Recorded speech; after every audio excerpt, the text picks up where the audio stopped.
Some questions through you to the chair of the authority or the representatives. I just wondered it is a bit confusing for me. I see different numbers in there in terms of the overall increase.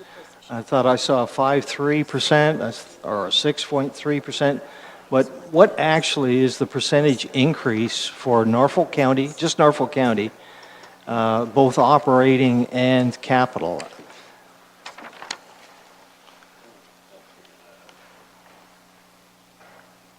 The capital I know is 195,000, and then whatever that. I just wonder what the total increase was. Is it the 5.3 or is it 6.3 or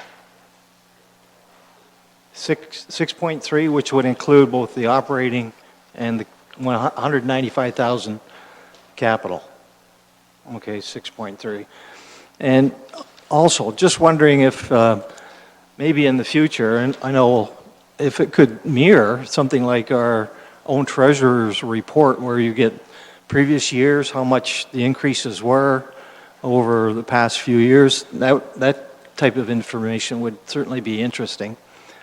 And lastly, I mean, I do see all these dams in Norfolk County, and it looks like there's going to be a lot of special levies to Norfolk County in the future, and wondering if some of these dams, would it be cheaper to, is the authority actually looking at, rather than fixing, actually eliminating them? So that's a question to maybe to Noel. Councillor Height, go ahead. Mr. Chair, through you to council in general, if you look at page 9 of your agenda, you'll see numerous attachments, 1 through 8, that would have given you updates. I don't see them included here. So that you would have seen your year-to-year increases overall on point number 5, the 5-year summary. And it's by the municipality, by levy, apportioned by CVA as a percentage. And there's a lot more details in there. I have to agree with Mr. Cribbs, probably the full budget will come in the budget if it's not in that book already. And that's how it'll be addressed. You know, I wanted to thank all the councillors here that sit on the Long Point Region Conservation Authority, because we've done a lot of hard work over the last 3 years. And I really appreciate the help and the support that they've brought to this board. You know, this is the 3rd year in a row we've not drawn down on our reserves. This is a big deal, because that's pretty much how it worked before this term. So we're actually able to put money back into our savings account, and I'm sure our treasurer will be all jealous and stuff after the fact. All right, but we're fixing that here too. You know, this year and the last few years, we've also made investments into our 5 conservation area campgrounds for improvements in infrastructure.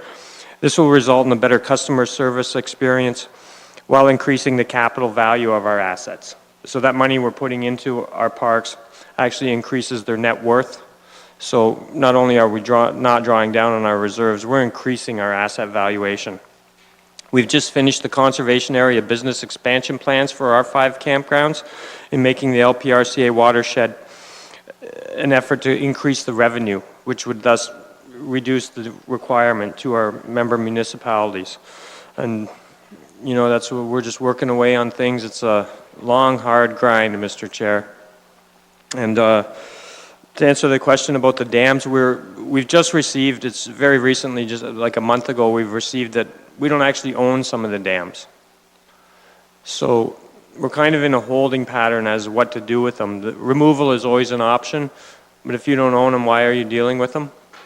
So we're ironing out those facts, and I'm sure this year we have a new staff member who's a dam expert, and he's going to be taking care of it. We're really happy with the progress that he's made. We've had some, you know, staff changes and things, so we expect things to be ironed out and pretty much give us a template of the future going ahead with that. So that's the update, Mr. Chair. Thank you. Mayor Luke. Thank you, Mr. Chair.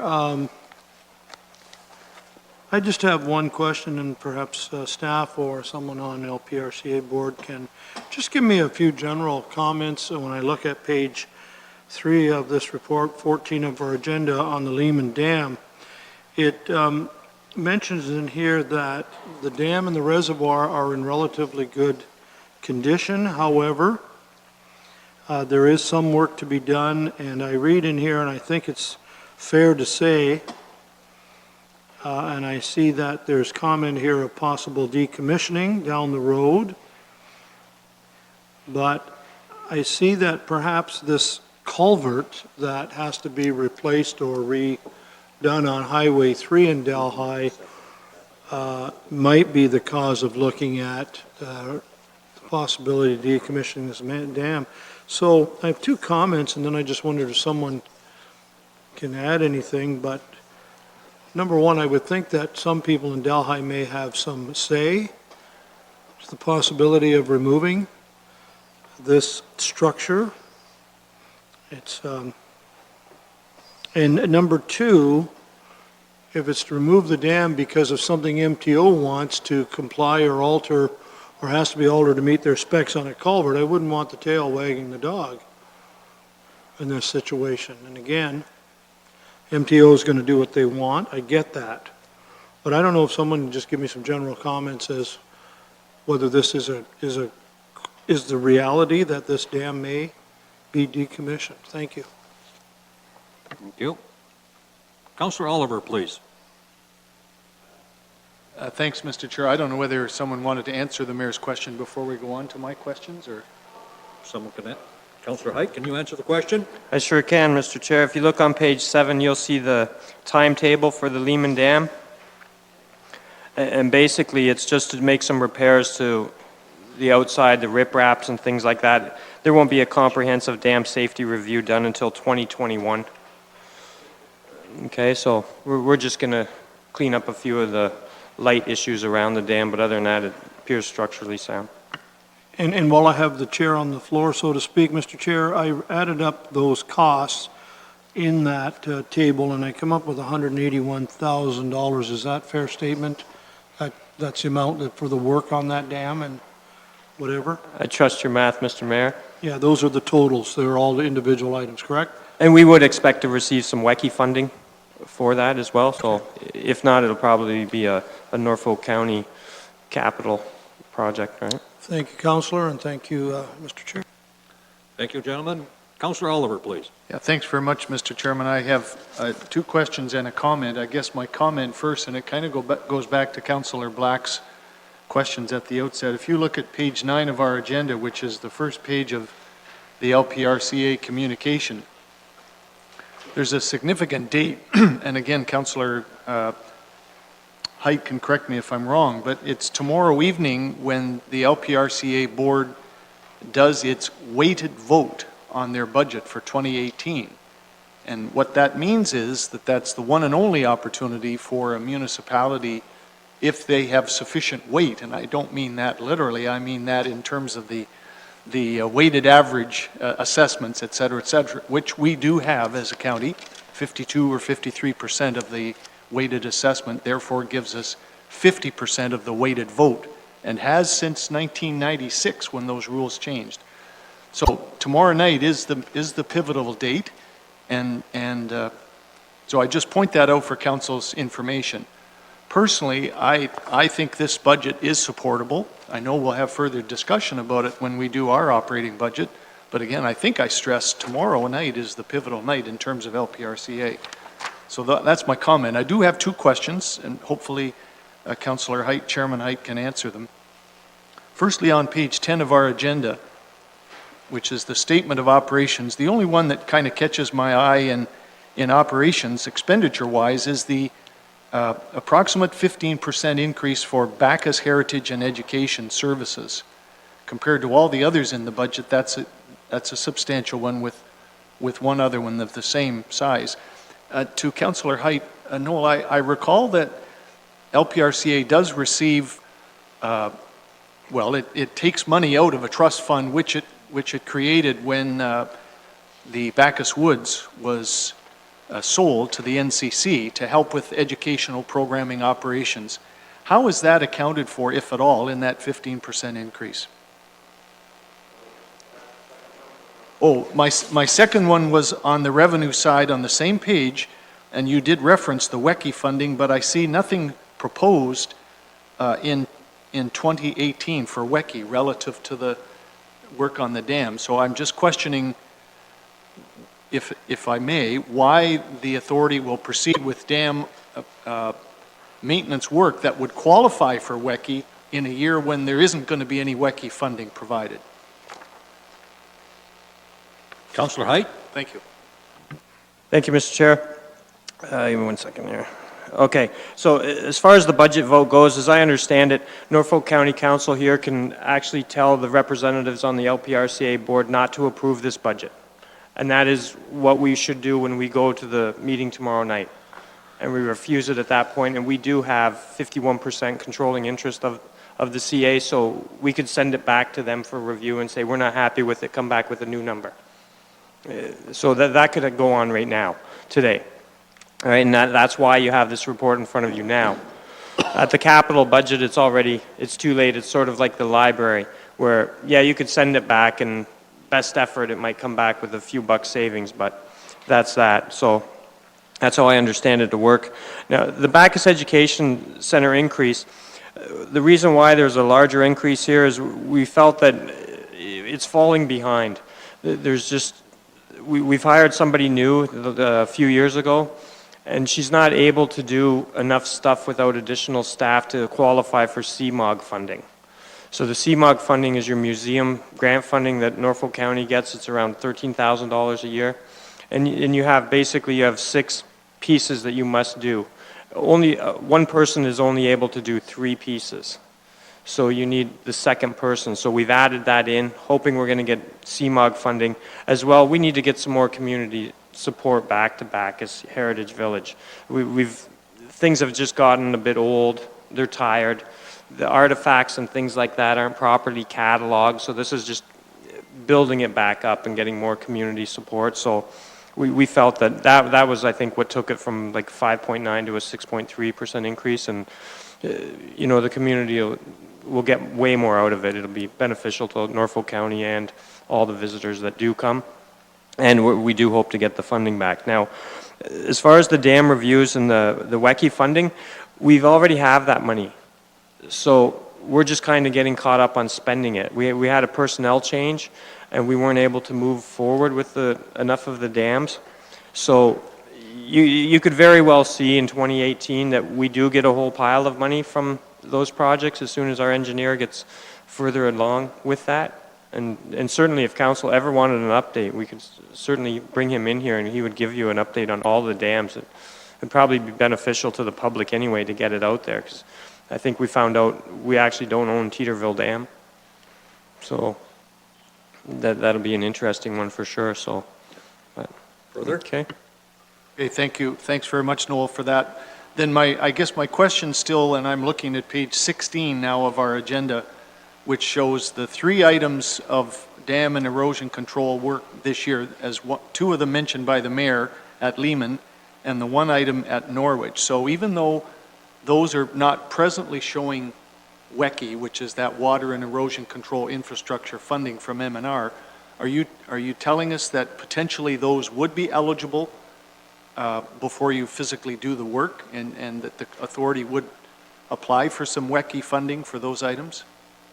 Sorry, Jim, are you on page 9? I'm on page, I probably misspoke myself. I'm on page 16 now, I'm sorry, which is where the capital dam items are listed, and it shows roughly 41,000 for Lehman and 15,000 for Norwich in 2018, which I think matched with the number somewhere about the capital. Yeah, so that's my simple question at this point, and I'm encouraged by what you said, but even though there's nothing showing yet in your budget line for WECI funding, is it the authority's intention to apply for some WECI funding to support those 3 items listed for 2018? That's all I'm asking. Oh, absolutely. We're definitely looking at every opportunity to take advantage of the grants. Would that in any way offset what Norfolk County, as benefiting municipality, will be asked to contribute if you are successful?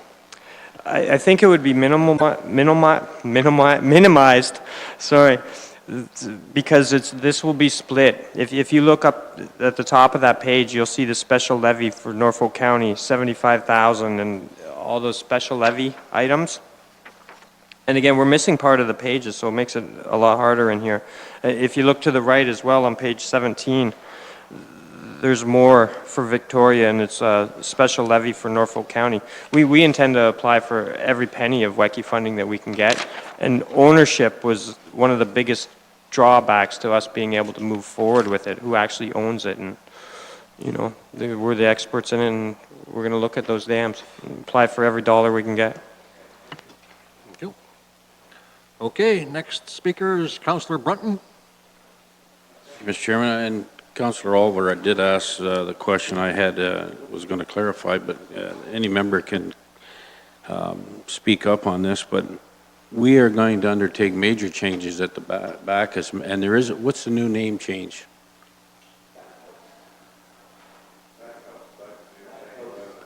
No, museum, what is it going to be? There's a new term, it's not the Bacchus, our new lady has renamed it, and it's one of her recommendations. And, yeah, the whole, it's, oh, I wish I had the name on the tip of my tongue, but I don't. It's the,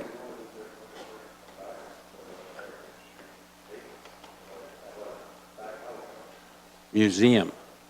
Is that not the correct? Okay. Anyways, and I think that's where the major costs are coming on the, it's a case of whether we move ahead and improve or get out. That's what we were given as a scenario. So, but I have a little bit confused. I was reading the agenda for tomorrow night, and it said each member has 12.5% vote. So that's 50% for the four of us. Where do we get 52? So can somebody explain that to me? Weighted assessment. Yes, can, I'll make an attempt, Mr. Chairman, just because, as council knows, I have some history here. yeah, Each member has 12.5%, so Right. for Norfolk County, that's 50%. But because of the weighted assessment that we have, which is more than 50% of the assessment in the watershed, correct. you have the equivalent of a veto, if you like, Okay. or approval of the budget. So Okay, I when wasn't, when you read the fine print of the red tape, so to speak, that goes along with those rules, even though we only have 4 members out of 10 or 11, less than 50%, obviously, of Right. the votes, your votes, the 4 of you that are on the board, carry the equivalent of 50% weighted value, and therefore you have the ability to choose not to approve the budget if you decide to, all 4 of you. I believe too, if I may, Mr. Chairman, at the start of our term on Long Point, did we not add a member from Southwest Oxford or something like that? There was, the board went from what, 10 to 11 or, yeah. So that did not change the weighted part of it. That's correct. For Yeah. this one vote only, it does not change that. Okay. Yeah. Sorry about that, Mr. Chairman, just to clarify it. Okay, Thank you. all right.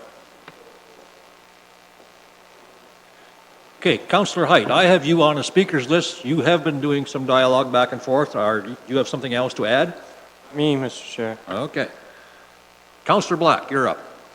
Yes, thank you, Mr. Chairman. I mean, looking at the percentage, I mean, you know, we go through the roof at Norfolk County when we see numbers like this, or, you know, even when we see numbers at the library, you know, we send it back to them. It's a large increase, and I guess it would have, you know, somebody comes up to me now and says, well, why did you go ahead and approve, you know, this huge increase? I can't, according to this report, I can't really tell anybody why. And again, back to Norfolk County's treasurer and his report, it comes, he lists the budget drivers. So it's like, here's the rationale for the increases. And if somebody says to me, well, you know, we've had all these increases, why is that? I mean, I can refer to the treasurer's report and say it's because of this, this, this, and this. So far, I'm hearing that one of the budget drivers is probably the capital, it seems, and Bacchus at 15% increase. So those are 2 budget drivers that I've heard now. But it certainly would be nice to know if, if there's any more. I can guess that it's wage increases is going to be another one. But it would have been nice to see a list of the budget drivers. I don't know if Chairman wants to say anything on that or not. Go ahead, Councillor Height. Certainly, Mr. Chair. I can't explain the missing pages. What can I tell you? I didn't build this agenda, but clearly when you see attachment 2 and then it jumps immediately over to attachment 4, my question is, where is attachment 3? So, and the whole thing is like that. I can certainly send Councillor Black the book that we did go over for with the budget, but there are 4 Norfolk County councillors that sit on there, and you have to believe that we grilled pretty hard on this budget stuff, as we always do, and things like that. But certainly it's available online as well. I can provide them with the book if that's required. Capital, we did have a couple options. We probably could have debentured capital and changed things, but that's just how it goes. So, Councillor Columbus, please. Sorry.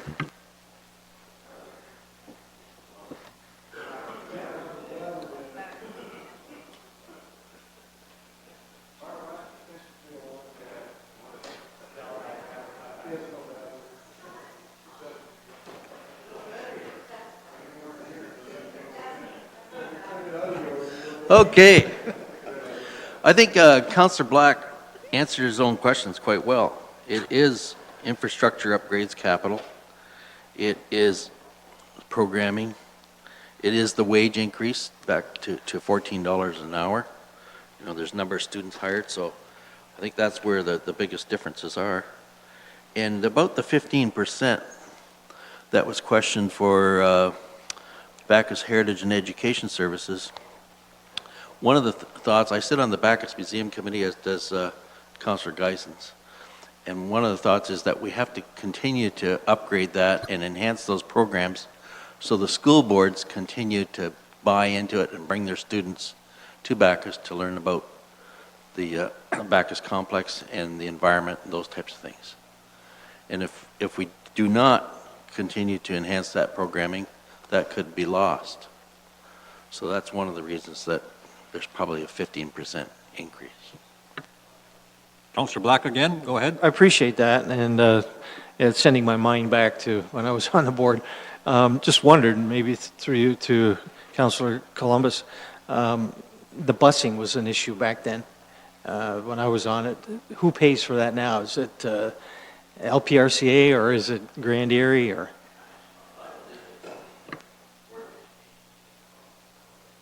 But I'm not 100% sure. Do you know? Okay, any other speakers?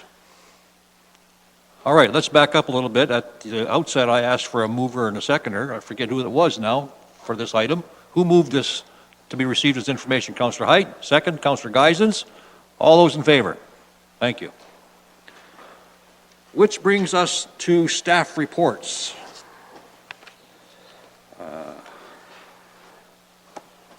Okay, first one up is staff report CAO 18-04 regarding 2018 election lame duck considerations, 2018-2019 calendar year.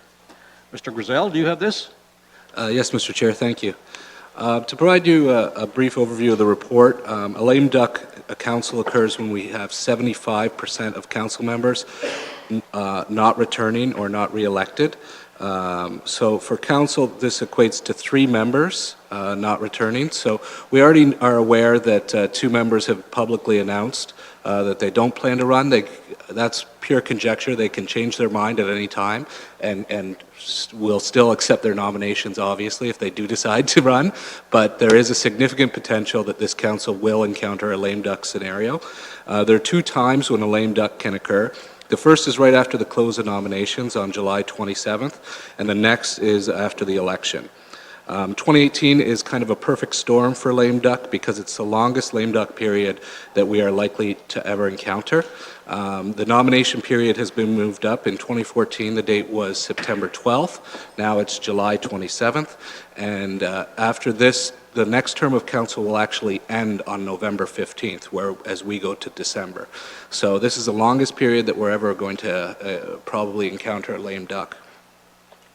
It's never enjoyable to relate to elected officials that they may lose some of their authority, but really that is what will happen if I declare a lame duck council. As you can see from the restrictions on page 21 of the agenda, they are pretty considerable. Certainly, there's nothing to prevent other matters from being proposed or considered.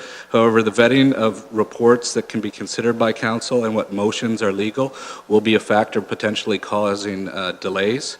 There are certain things that are not going to cause any issues, planning hearings for instance. The other things are policy development and direction. Those are things that this council can continue on with. Ceremonial activities, routine resolutions, or communications to other levels of government. Lame duck also has no impact whatsoever on the Board of Health. Although in the case of an election recount, we're probably going to be unable to hold a Board of Health meeting in November. So I think there's an expectation that the Board of Health won't meet in November, but it only applies to council. Due to the reduced amount of matters that can be considered by council if lame duck occurs, Council Services is recommending that CIC meetings not be regularly scheduled for that period. This would give myself the opportunity, along with the mayor and the CAO, to determine if a CIC meeting is required on one of those 3 missed dates and to schedule them.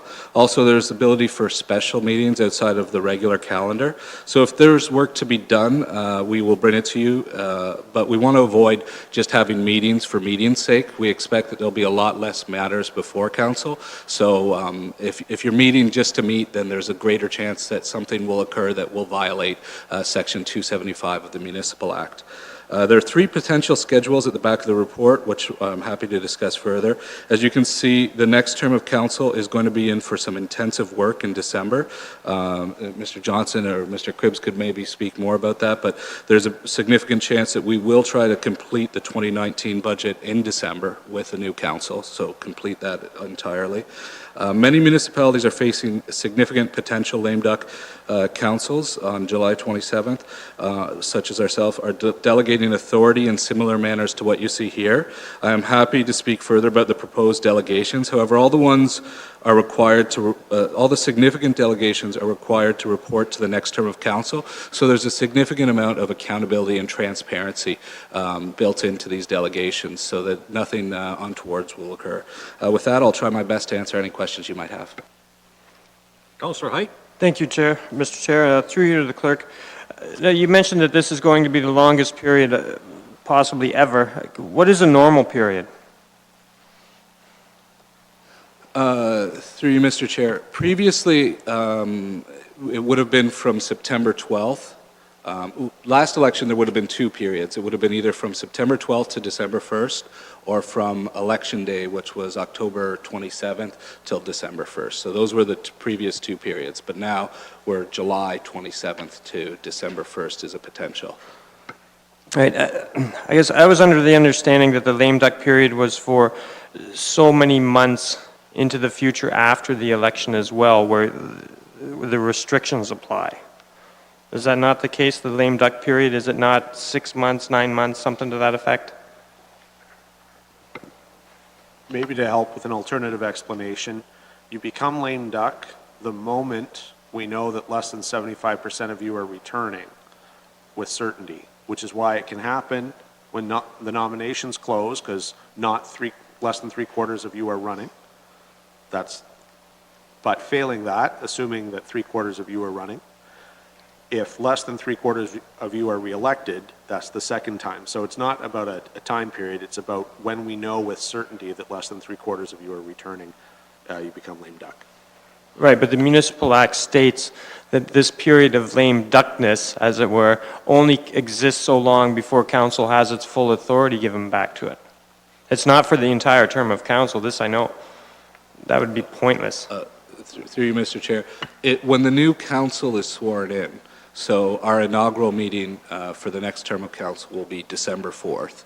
And then they assume their full powers on December 4th. We could bring them in on December 1st, technically, and have them swear their oaths, but we usually just do it on the first Tuesday back and have the inaugural, which is planned.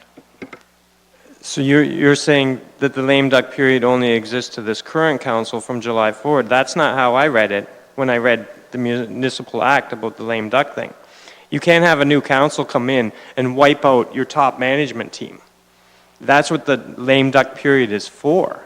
That's part of the deal with it. Through you, Mr. Chair, new council could come in and wipe out the management team. There's nothing preventing them from overturning every decision that this council makes, except for the ones that we're statutorily bound to or legally obligated to follow.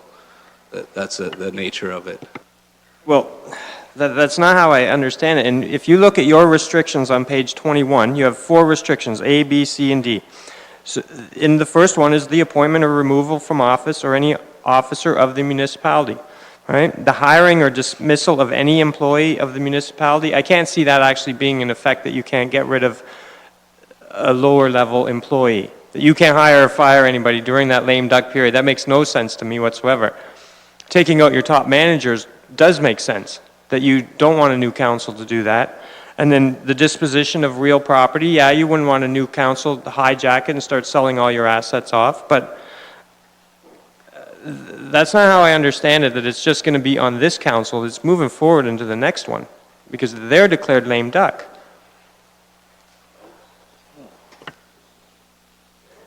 So the important thing is the election is what gives you a mandate and a moral authority to lead and make decisions on behalf of the community.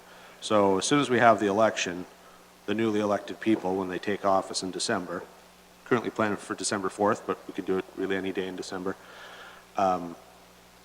then they have the full powers of a properly constituted council.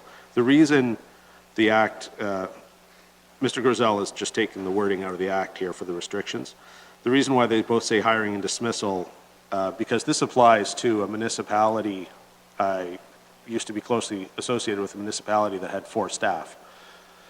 So that council would vote on everyone's hiring or firing, as opposed to us with 780, you aren't involved in the vast majority of the hiring or firing for that matter. It's just not practical. So we have those words for both. We're asking for delegated authority so that those, for our business purposes, we can have ongoing operations and we have all of the caveats and protections built in, so there will be ample reporting to the new council so that it can see very clearly all decisions made in lieu. And in fact, we can do reporting of decisions made during the interim. There's just, you can't do much, but we'll provide the information. There's no desire to hide anything, obviously, which is why we've built in all those caveats and extra reporting requirements on ourselves, should you see fit to do this. Are you done, Councillor Height? Okay, thank you. Mayor Luke, please. I just have 2 questions, and I'm on page 25 of our package, Mr. Chair. And this has been alluded to, but as you can see from the calendar 1, the lame duck calendar here, pardon me, the no lame duck, where is the lame duck?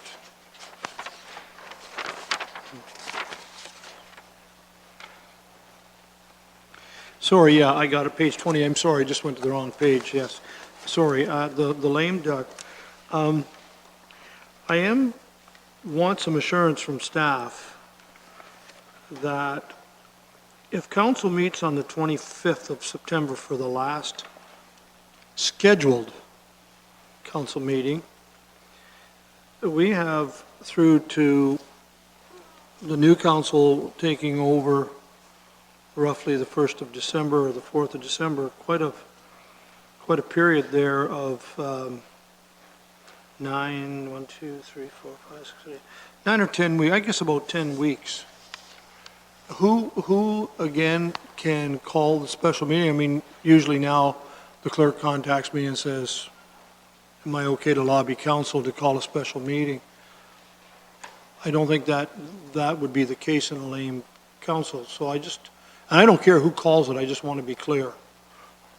Through you, Mr. Chair, it would be something that would be done in consultation with myself and yourself and the Okay. county manager.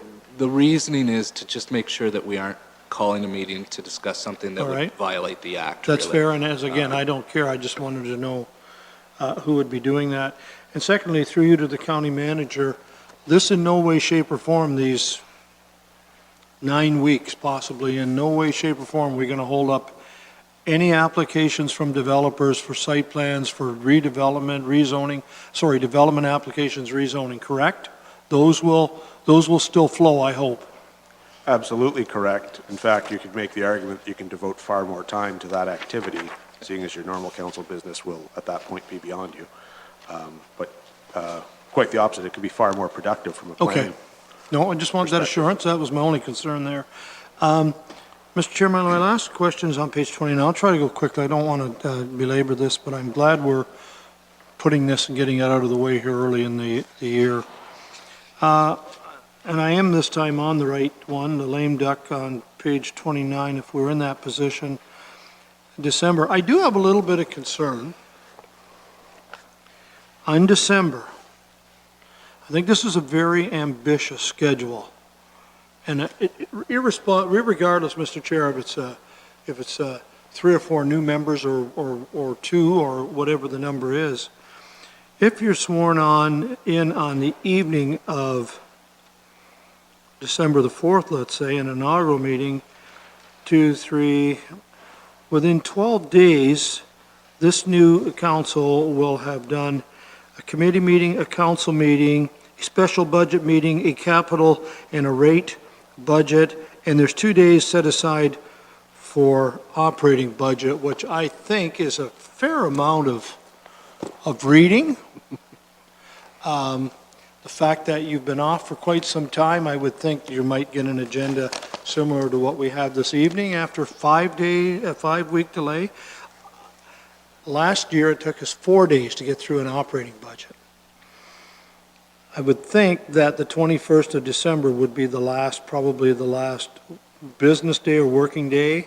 I recognize the Monday, the 24th is the day before Christmas, but I do have to say that I think there may be having to do some adjustments there down the road with that tight a schedule in 12 days. So I'll just make that point. I don't know if staff wishes to comment. That's a lot of ground to cover for a new council in a very short, less than 2-week span.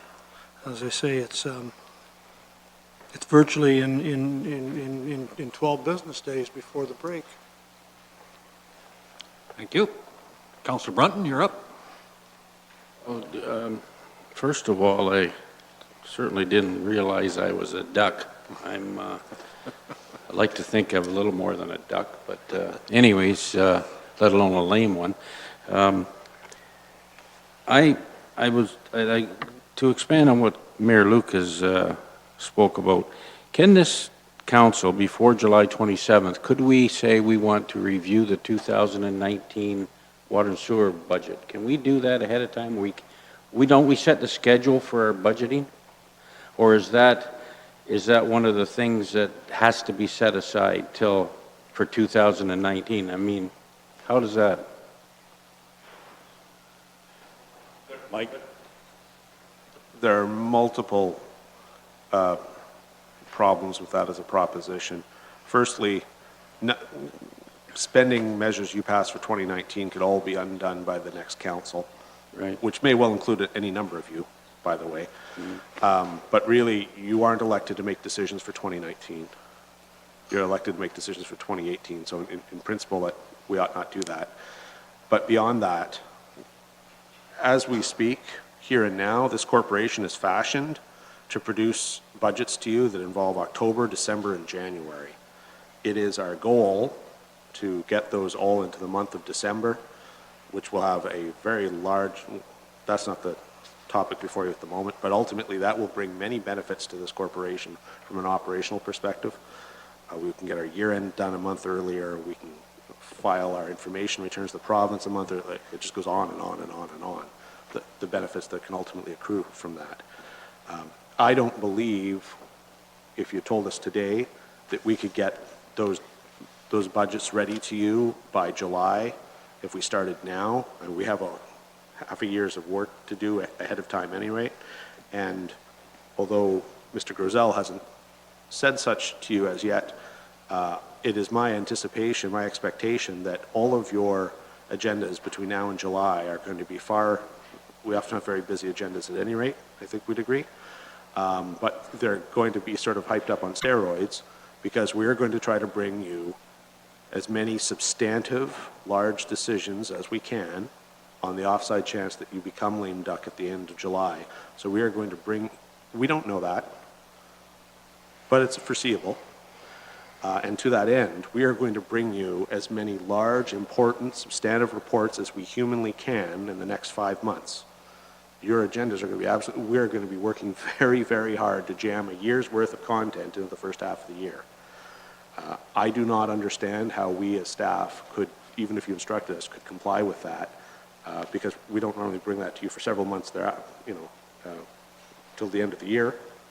And I just don't think we can move that forward 5 months, given all else that we're doing. So as a practical matter, I don't think we could, but in principle, I also don't think we should.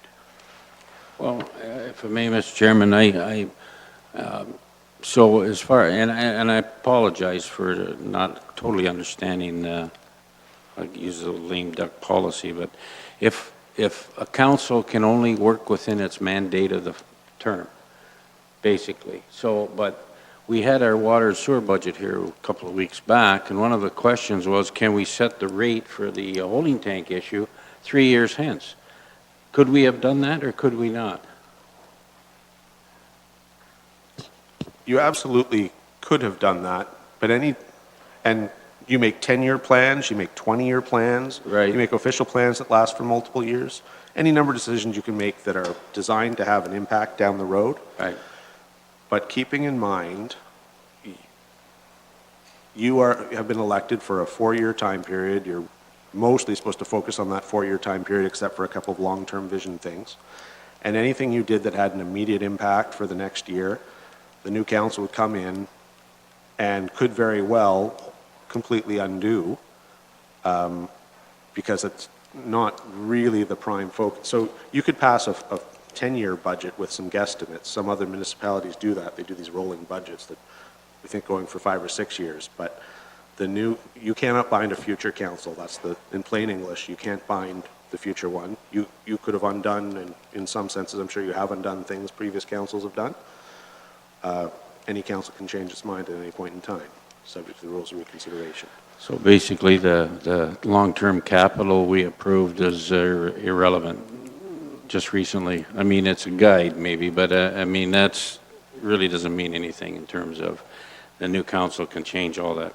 That's fine. I wanted to be very clear how the process worked, and irregardless of who sits around this table, I agree with the mayor that that's an awful big agenda for December for any old councillor or new councillor that may sit around this table. So, thank you. Thank you. Councillor Columbus? Thank you, Mr. Chairman.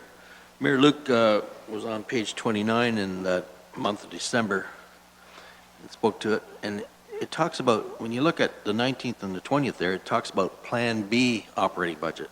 If you look at January, it's Plan A operating budget. So it looks like staff was actually, in my opinion, they're preparing for Plan A rather than Plan B. Could I get clarification on that from someone? Through you, Mr. Chair, I believe it's just the order that they arose. When this calendar was initially made, we were thinking of Plan A for the operating budget. That was myself before I talked to the county manager and the treasurer, and then they suggested Plan B. But one of the things that we wanted to do was to leave both options on the table. So, I mean, there could be a lot of ability from staff to get into the budget a bit earlier, especially with less stuff going to council through the lame duck period. So they might have the budget ready for December, and it might be an opportunity for that. But we wanted to also keep the other option of the January open. But if a committee wants to provide direction to eliminate one of those dates, usually we don't ever set the budget or any dates this early. So a lot of it is just conjecture at this point. Well, Mr. Chairman, we all know what December's like in any year, and I certainly personally would support the Plan A January month rather than December. Thank you. Councillor Oliver, please. Mr. Chairman, I guess I maybe shouldn't express an opinion because I will not be here in December, but I certainly agree with Mayor Luke's comments and Councillor Columbus, and I like Andy's response to it, that it's keep your options open. But I appreciate that staff are trying to consolidate the budget preparation period to a narrower time period, but perhaps this year of all years, with an election happening, isn't the year to move that operating budget into December. Go for that one in 2019 or 2020 rather than 2019 conceivably. So that's just my observation. Anyone else? Okay, you have the recommendation before you on page 19 regarding the lame duck consideration. Mayor Luke? I would move the motion, or the recommendation, Mr. Chair. Seconder? Councillor Oliver? All those in favor? That is carried. We'll move on. Let's go to page 35. A report regarding amendments to election sign bylaw. Mr. Griselle. Thank you, Mr. Chair. As I mentioned earlier, in 2014, the close of nominations for the municipal election was on September 12th. Now we're dealing with it being on July 27th. So we're recommending to amend the election bylaw to sign bylaw to prevent signs from being put up on July 27th of 2018, because that's a very prolonged period. What we're recommending is 30 days, which would mean September 22nd. In 2014, the period was 45 days, so committee could also consider 45 days rather than 30 days. We just don't want them up from the end of July. With that, I'll answer any questions you might have. Discussion? No questions? Mayor Luke? Well, I'll move the recommendation, Mr. Chair. Very good. Seconder, Peter Black? You want to speak to it? Yeah, and I think everybody probably would have a different preference as to whether whatever this council approves for a time period for election signs to be left up. Some would say it's too long, it's not long enough. The feedback I get from a lot of the public is they get tired of looking at them after 3 months. Some of them get a little tattered, and sometimes it's just better, I think, to condense it. And, you know, I'm not saying that this period we're approving here is perfect, but I think it's better than the period that we had in previous elections where some of them were up to 2.5, 3 months. And I think people just tell me, you know, it's too long. You get tired of looking at them. So that's just the comments I get. I never have anybody say, geez, I wish they'd stayed up an extra month or two. Councillor Black? The other point from the candidate's perspective, sometimes it's very difficult to keep them up. That's true. Any other speakers? Okay, Mayor Luke has moved, Councillor Black has seconded the recommendation in the report. All those in favor? That is carried. Let's go to page 39. A report dealing with amendments to use of corporate resources for election purposes. Mr. Griselle. Thank you, Mr. Chair. This is the last election one for tonight. So this report deals with some amendments to the use of corporate resources policy for elections. The first major change is in relation to the introduction of third parties in elections. So now it's possible that we could have staff members who are associated with a corporation or trade union that could use corporate resources for election purposes unless it's expressly prohibited in the policy. So one amendment in the policy is to expand the definitions to go beyond candidates or those volunteering for them.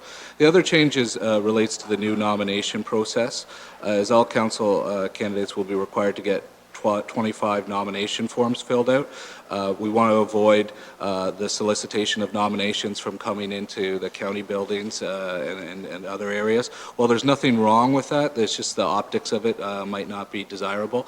And we also are looking to have these chambers, this building, and the land surrounding kind of be designated as symbolic of the administration of Norfolk County, so reserved for election purposes and just to exclude campaigning activities from all these grounds. Municipal affairs reps have indicated that forms and guidance documents respecting third parties and the nomination processes will not be made available until April. So right now, we're still waiting on a lot of information that we will get, and we'll get that out to candidates and third parties as soon as the ministry makes it available. And I think that will help define it, but these are just some preliminary steps we can make to tighten up our use of corporate resources policy. And it also is important to note that since using any municipal or other level of government resource for an election is considered to be a contribution, and all contributions from levels of government are illegal in the legislation, a lot of this is duplicated in the legislation. So there is not an option to use it, or else you're violating the campaign finance rules. It doesn't matter if you're using a laptop or a cell phone or anything like that. If it's a corporate asset, then it becomes a violation. So part of this policy is just to protect against that. Okay, thank you. Councillor Columbus, you're first. Yes, Mr. Chairman, I would move the recommendation as printed on page 39. Okay, we have a Mayor Luke seconded. All those in favor? That is carried. Thank you. Yes, go ahead. I can't remember too much about the last election, but did we have to get names? Did we get names last time? Or I thought it used to be 10. Am I correct that we had on our nomination papers? Was it 10? Through you, Mr. Chair, no, there was no nominations required for the last election. Just the last one, but I do recall there was a number at one time. So. Yeah, it's okay. Thank you. Previous to me, but yes, it's going to be a definite big change. Yeah. Oh. Okay, next report. Appointments to the Grand River Conservation Authority. Thank you, Mr. Chair. This report about the Grand River Conservation Authority was an interesting one to investigate.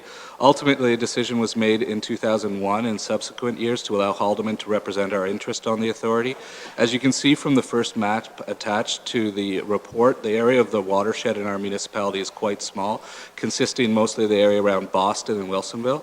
I'm very encouraged by the desire of the CAO of the Grand River Conservation Authority to sit down with both myself and the clerk of Haldeman to discuss options for representation. At this time, we're recommending council grant time to allow this to occur, and this requires endorsing the appointments of Haldeman so those members can serve out the next 10 to 11 months of their term. It's important to note that this is kind of the last phase where we expect to have the one-year hanging term. The legislation has been amended, so now Conservation Authority members can be appointed for 4 years rather than 3 years. So these Haldeman representatives have been on the Conservation Authority for 3 years, and we will bring something back to the next term of council for them to consider other representation models if the recommendation is approved. And if you have any questions, I'll be happy to answer them. Speakers? Nobody? Could I have a mover, please? Councillor Black moves the recommendation. Councillor Brunton has seconded. You have the recommendation before you on page 47. All those in favor? That is carried. Thank you. Let's go to page 61. A report dealing with delegation of powers and authority policy. Mr. Griselle. Thank you, Mr. Chair. You're a busy man. This report is about the delegation of powers and authorities by council. I would term it as primarily a housekeeping matter. The Municipal Act requires that all delegations of council authority be done by bylaw. However, our policy governing how we did this was just a policy. It wasn't actually a bylaw. So for things like instances like this, I'd prefer that we have something more formal and a formally enacted bylaw, which this achieves. The impact of this does not assign or revoke any current delegation, so it's just kind of how our process works. Speakers, anybody? Councillor Wells? So moved. We need a seconder. Councillor Geisens, all those in favor? That is carried. All right.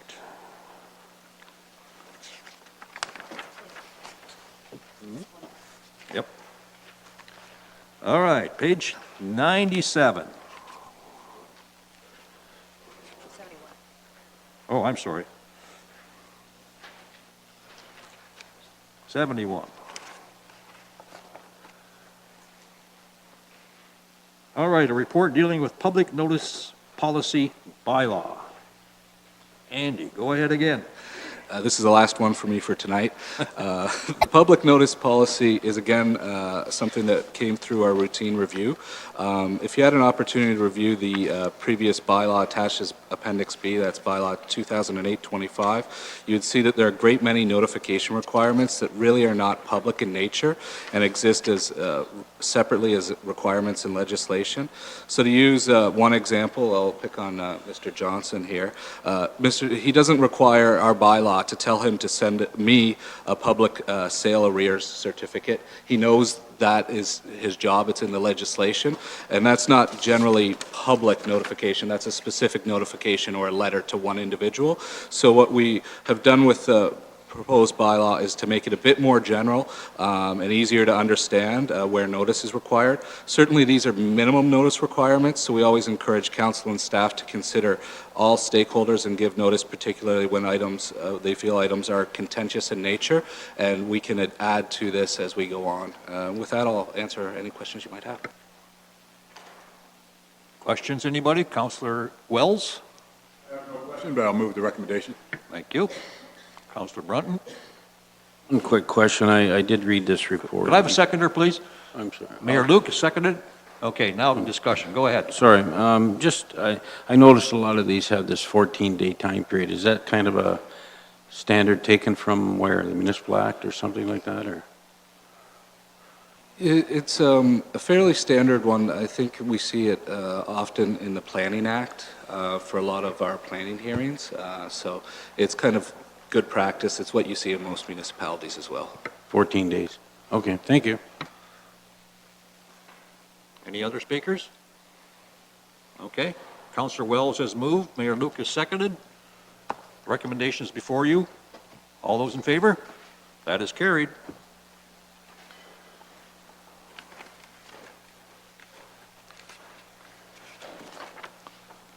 Moving on, page 97. Mr. Chair?